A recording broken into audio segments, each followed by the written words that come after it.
So there was an article published in our local newspaper about the confessional being a relic of old Ireland. And this comes from a programme on our national broadcaster about confession. I don't watch TV, so I didn't see this programme. It only came to my attention when our local a former parish priest here, who is he said that from 2011 to 2018 he heard a total of 30 confessions over 300 Saturday evenings. And I'm just there thinking, I looked at then I went and looked at the program that they put on RTE, and I'm kind of confused in a way how some priests in Ireland have such dramatically different experiences about confession, because that's not my experience in Ireland. And I suppose I need to explain, okay, where am I coming from? Well, I've lived around the world, and lived a lot in Poland.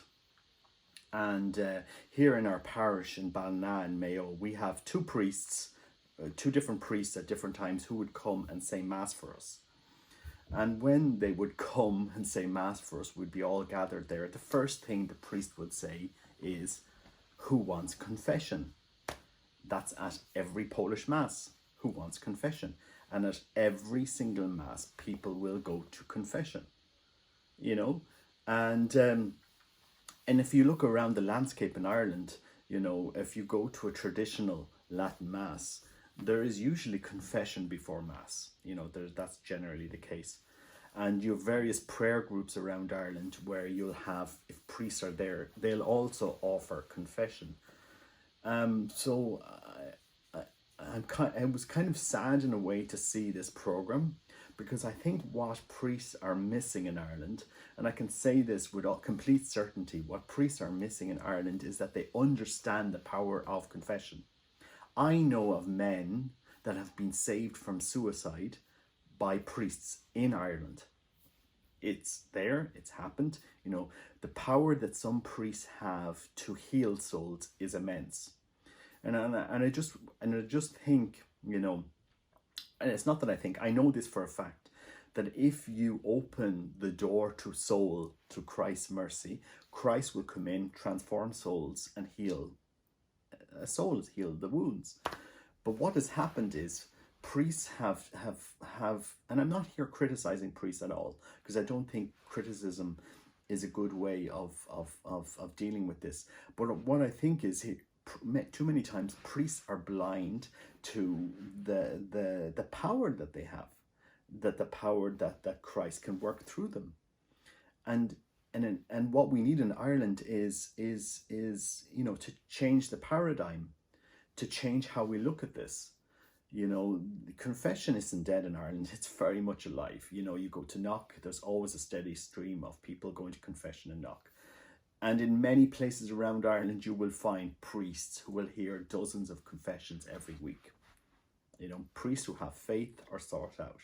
That's the truth. And I suppose, we have to go back, and priests need to preach Christ as he taught, as he gave the faith to his disciples. And Christ said to when the woman was going to be stoned, he says, "Let he who is without sin cast the first stone."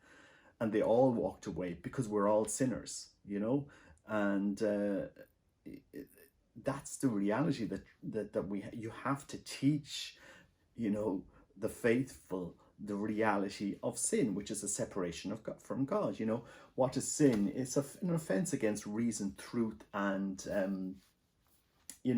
a good conscience, and we just have to look in society to see how broken we are in many cases, how broken so many people are. And that's where the priest steps in to show people, a path forward in life, to heal wounds and to join themselves with God, towards God.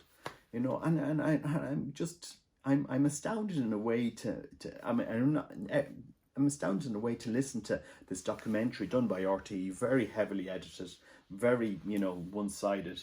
But I kind of, I'm astounded to listen to how priests are talking about, confession and how they approach it.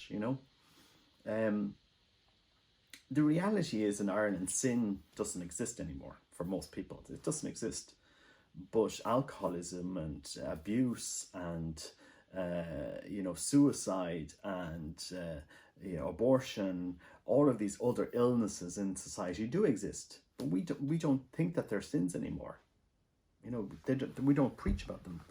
Hell does not exist anymore in Ireland. Nobody goes to hell. You go to every single funeral and everybody's off to heaven.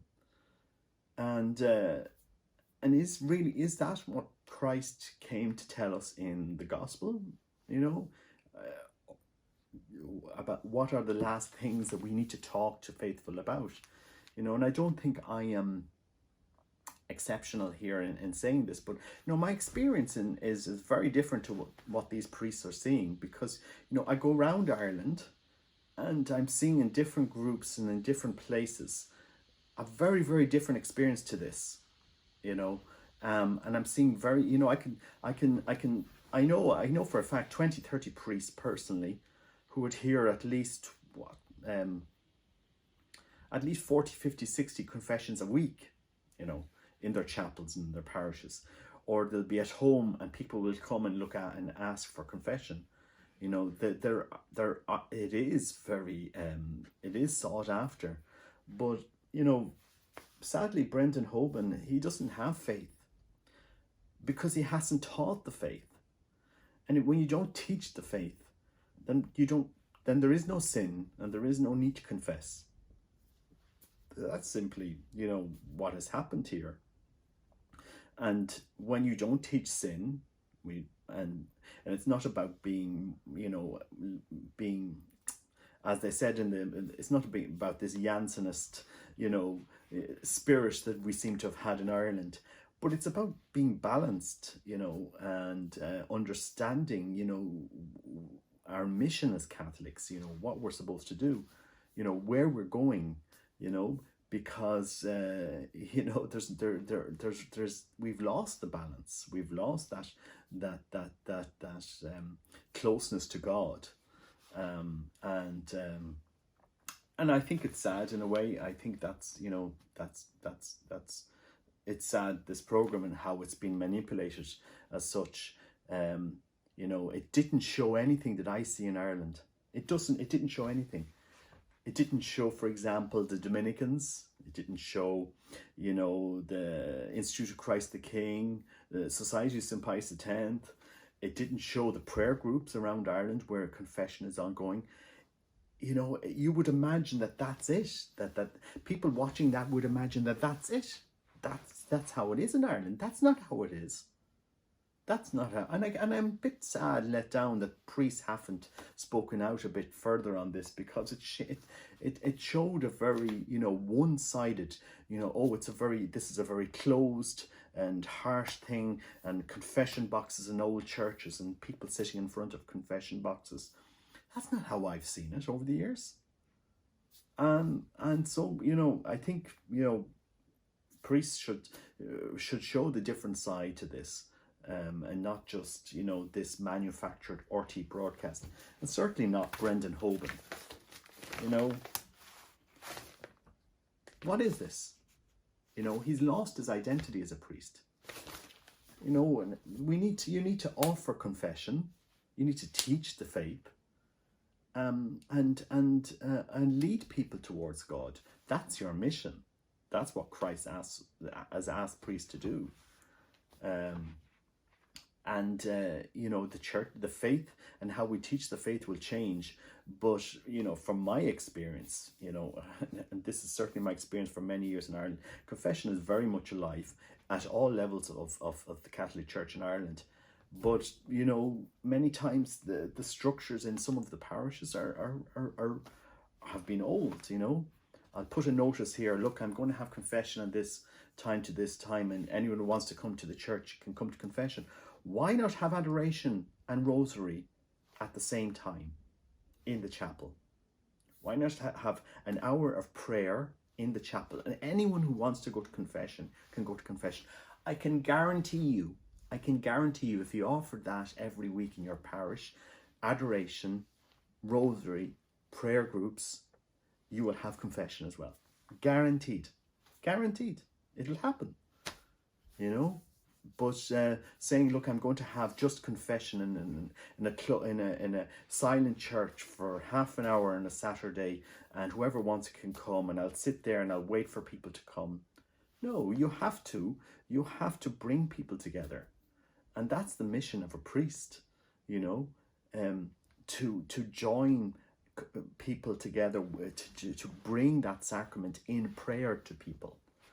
You know, when you have Christ in the Eucharist in adoration, you know, you will encounter him, and you will encounter him in confession as well. You know, they are two things that marry together very, very well. And priests that are doing this are seeing a renewal of the faith, are seeing a renewal of vocations. But when you don't understand that, when you don't bring people together in prayer, don't be surprised if the faith dies. You know, don't be surprised if it dies, and it will die. You know, Brendan Hoban has lost the faith, and he's let it die. And that's the truth of it. You know, you know, that, you know, it's not a criticism. That's the reality of it. So anyway, my thoughts on confession for what it's worth, because I think, you know, I think people need, you know, in Ireland, we need to understand, for, you know, and I've been to many of the groups around Ireland, both traditional and non-traditional, and you can see the difference, and you can see how it's working, how it's reviving the faith. But anyway, just my thoughts on confession.